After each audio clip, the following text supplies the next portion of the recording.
mama, I drive real slow these days. That is brand new music from Shadwick Wilde, and the album is called Forever Home. It's a song called Easy Rider. Shadwick is with us today. Hi, Shadwick. Hey, Ed. Thanks for having me. Quite all right.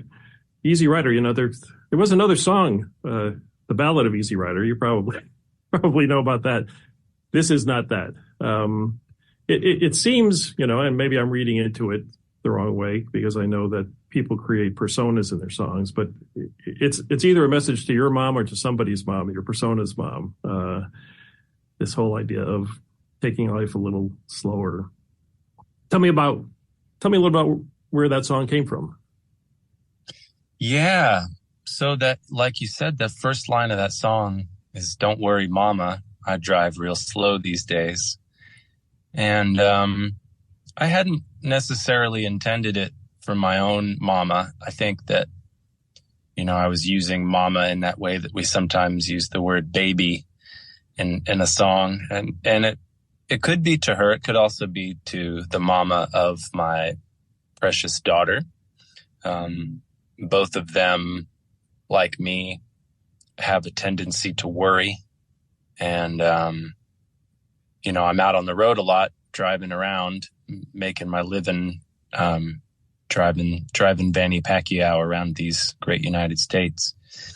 And that can be a scary thing.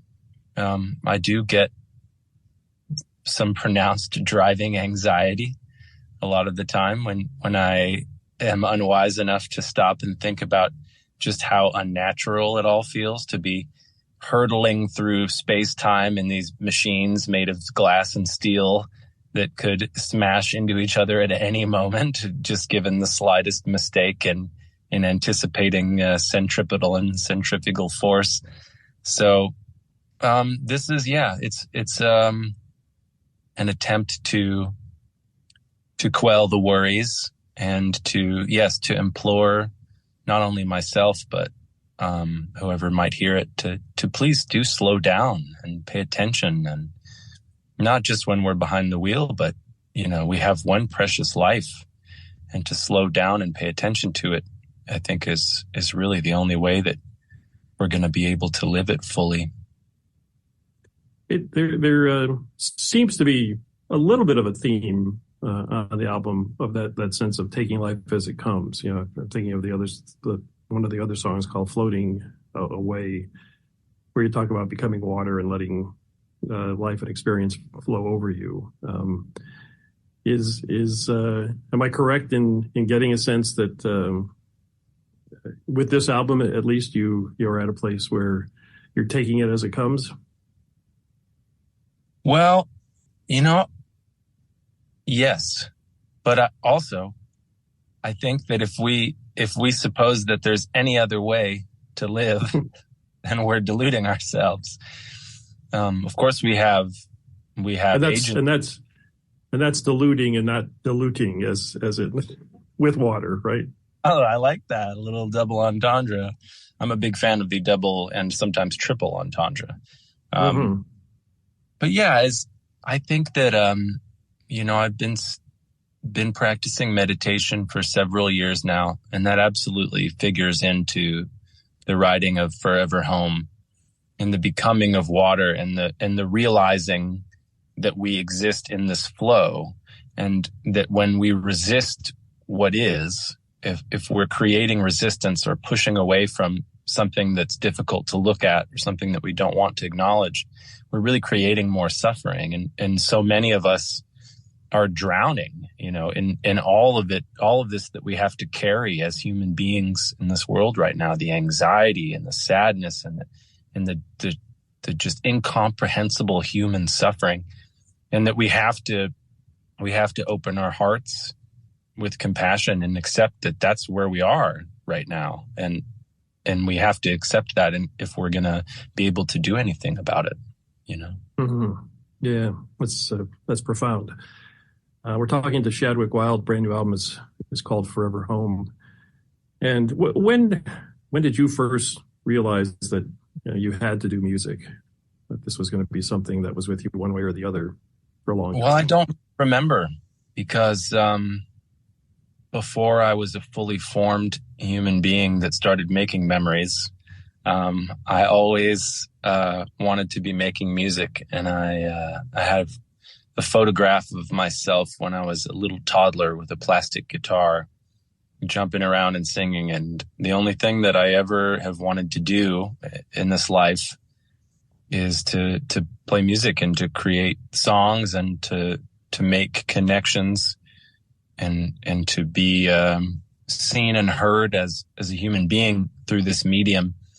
And it's been a lifelong thing. And I still very much am struggling and working to get to a place where maybe it's a little easier, because I'm definitely a road dog, just trying to make this thing work. And it is very difficult. And but at no point have I ever really considered anything else, because from day one, this was my path. Mm-hmm. I seem to talk to a lot of artists. I don't know if it's my taste in music or just my sense of connection with people who do it because they have to do it. And it's a hard job. It's an artistic pursuit and a passion and a drive.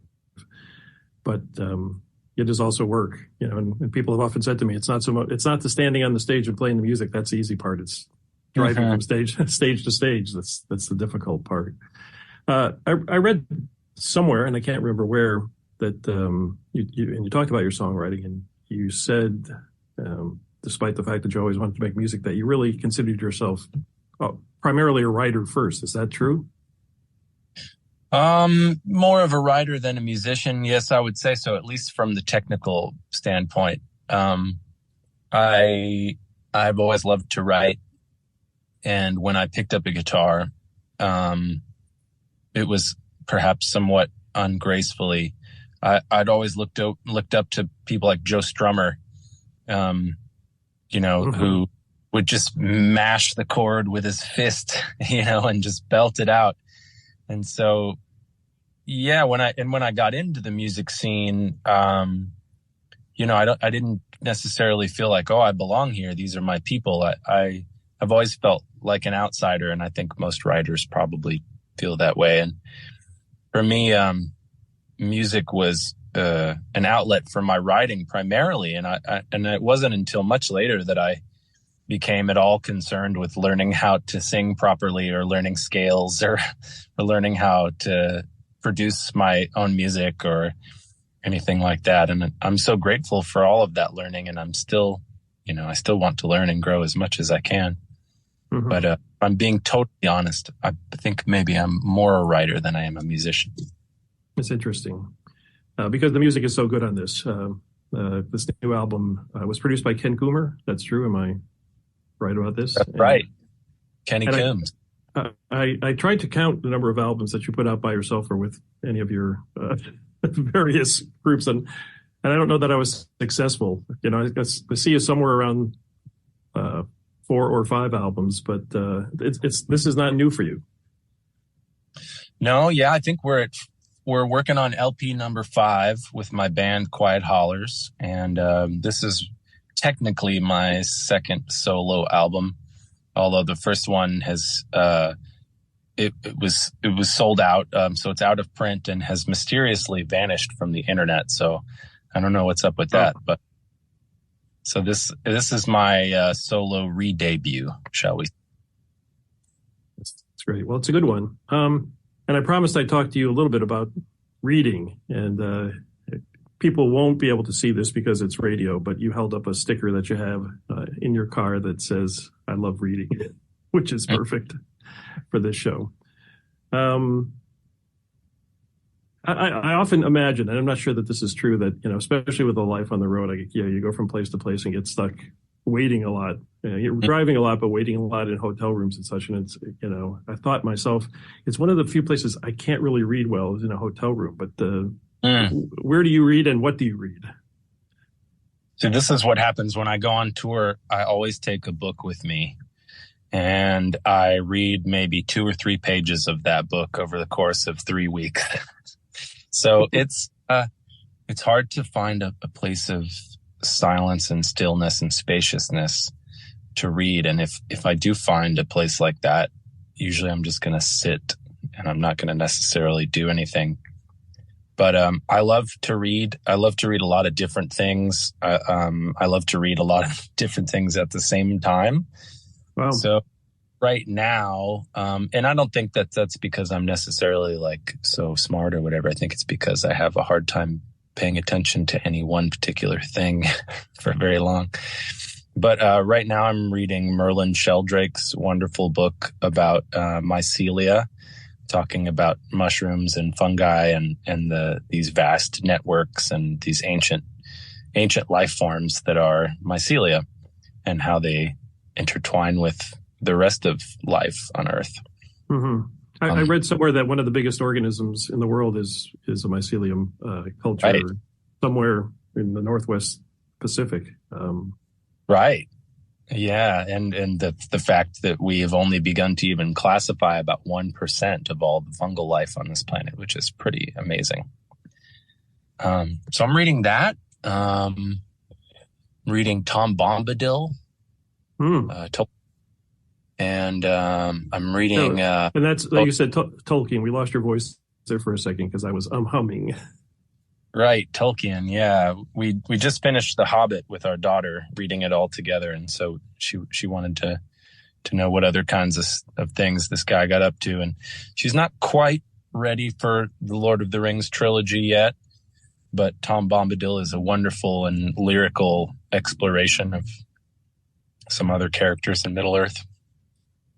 And Tolkien was one of those people who actually wrote songs into his books, which was interesting, because he didn't provide the music, he just provided the lyrics, and it's left it to us to imagine. I think some imaginations have been better than others, but that's the way it goes, right? So if you were to hold up an author or two or three that you say are kind of really important to you, do you have a sense of who those people are? Well, maybe somewhat obviously, Cormac McCarthy was a big early influence. Also the poetry of John Berryman, the Dream Songs. Of course, when someone asks me a question like this, I will always blank. But Ursula K. Le Guin, Frank Herbert. I love the kinds of science fiction authors who can explore these deep questions of humanity through the lens of these alternate universes. And I think that both of those authors do a great job of that, Le Guin and Herbert. Mm-hmm. Yeah, and of course, Tolkien was one of the first authors that I read. I also was a big fan of the Goosebumps series. I actually got to meet R.L. Stine at one point. So, yeah. What was that like? What were they like? Normal.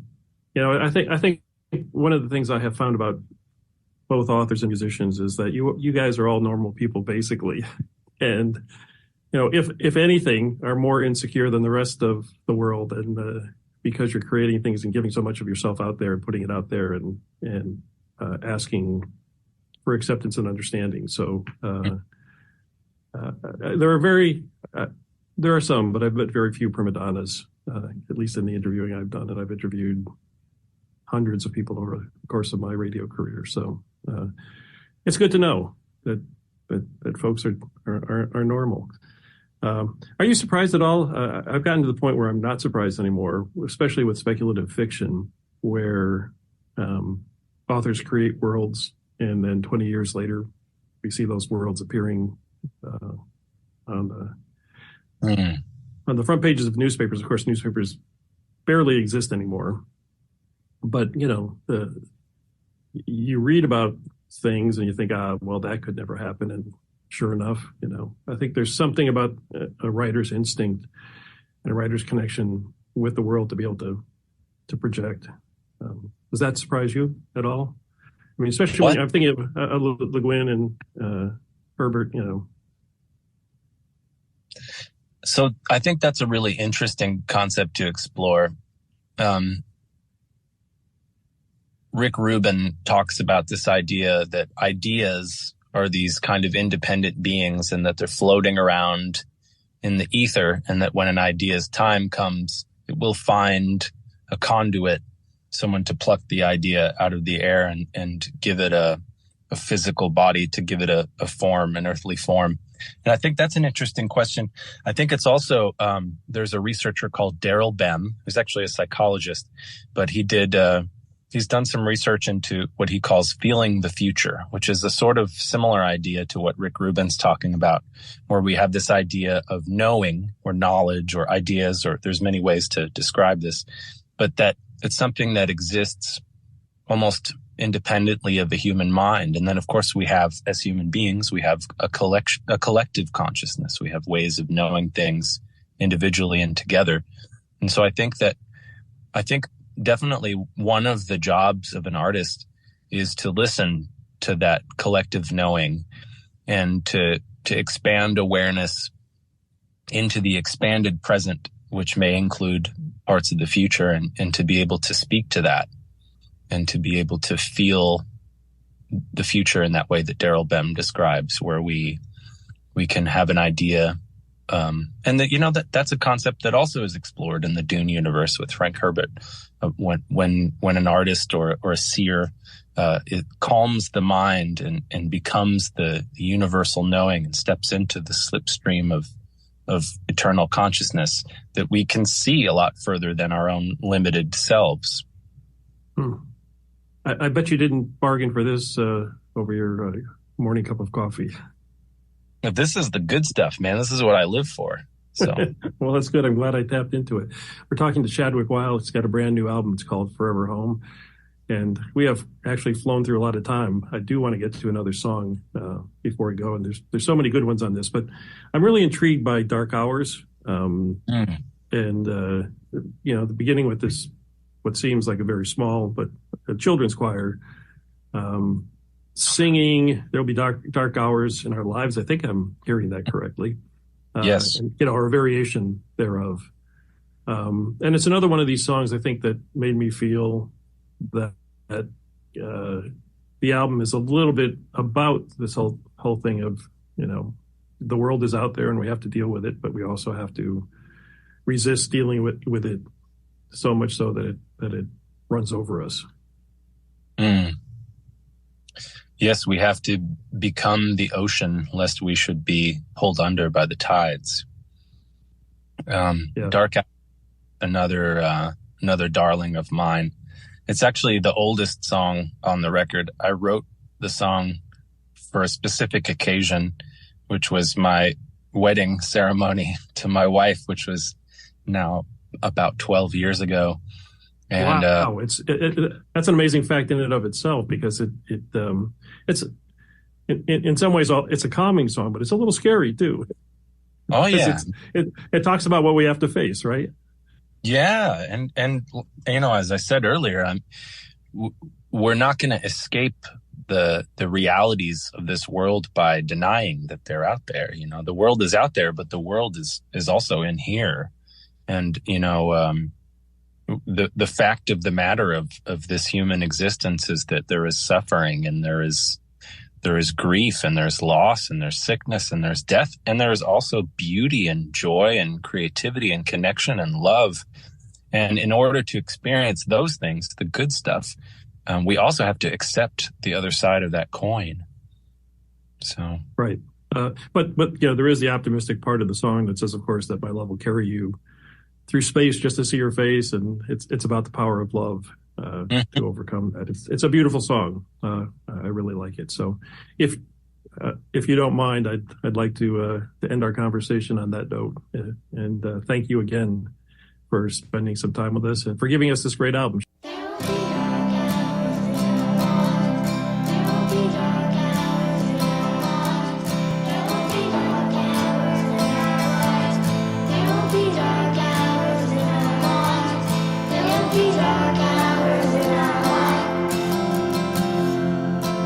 Don't be afraid.